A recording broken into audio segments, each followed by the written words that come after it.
Today I'm decorating a simple Valentine's Day cookie using fondant and edible paint. And this is one of those designs that looks really special, but it's actually very achievable.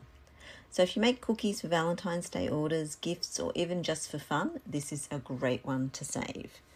Hello everyone, I'm Yvette from Enchanted Cakes by Yvette, and it's wonderful to have you here today. So today I'm going to start out with some white Colour Mill Baker's Dough fondant, and I'm colouring it using candy from the Colour Mill oil range. So with oil colours, you'll want to add a few drops at a time, kneaded in between, and it does take a little patience, but that's how you get a really nice, even, soft pink without overdoing it. Just keep kneading until you get the shade that you love.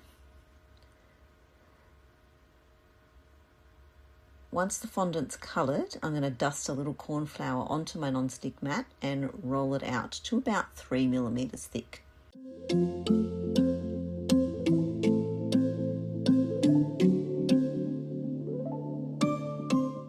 I'm using a Valentine's Day cookie stamp from Loyal here, and I'll press that into the fondant first, then cut out the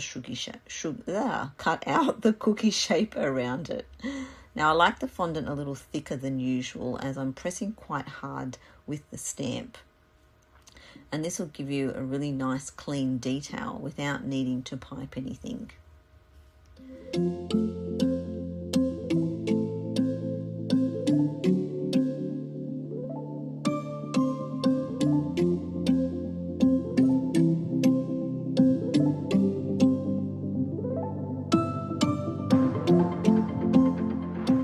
Now before placing the fondant on the cookie, I like to smooth over my edges of the fondant. It just gives it a much more polished finish, especially if your cutter hasn't cut really nice and straight through your fondant.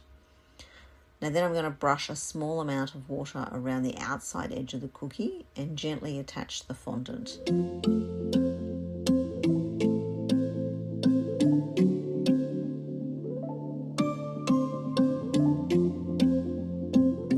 I'm using a flexible silicone smoother here just to make sure everything sticks nicely and sits flat.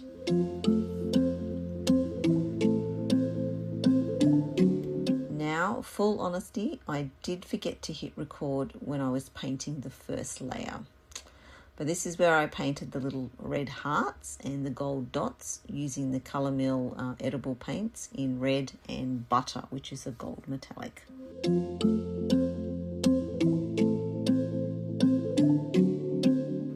After that first layer of paint, I sprayed the cookie with the rose gold glitz blend from Colour Mill, and it's very sparkly. I love it.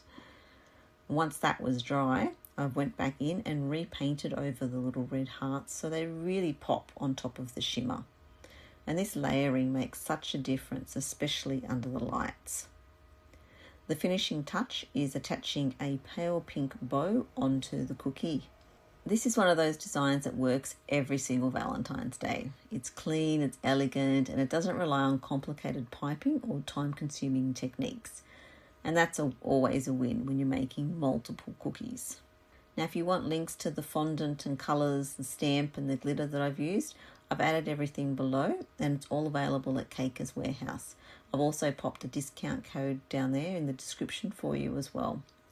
If you'd like more calm, practical decorating tutorials like this, make sure you hit that subscribe button, and I'll see you in the next one.